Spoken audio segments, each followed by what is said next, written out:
প্রেমিকা আর সহধর্মিণী এই দুটো কিন্তু ভীষণ আলাদা। আপনার প্রেমিকা যে আপনার খুব ভালো সহধর্মিণী হবে এমনটা কিন্তু নাও হতে পারে। আবার আপনার সহধর্মিণী যে আপনার খুব ভালো প্রেমিকা হবে সেই ভাবনাটাও খুব একটা ঠিক নয়। কেন বলুন তো? কারণ এই দুটোই দু প্রান্তের। আপনার প্রেমিকা আপনার জন্য একটা গোলাপ, চকলেট কিংবা আপনার জন্মদিনে পায়েস রান্না করে খাওয়ালে সে খুব ভালো প্রেমিকা হয়ে যায়।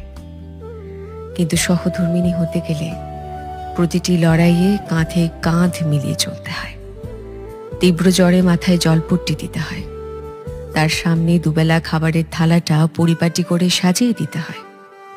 যে কোনো পরিস্থিতিতে তাকে বলতে হয়, চিন্তা কেন করছো, আমি আছি তো। হ্যাঁ, ঠিকই বুঝেছেন। প্রেমিকা আর সহ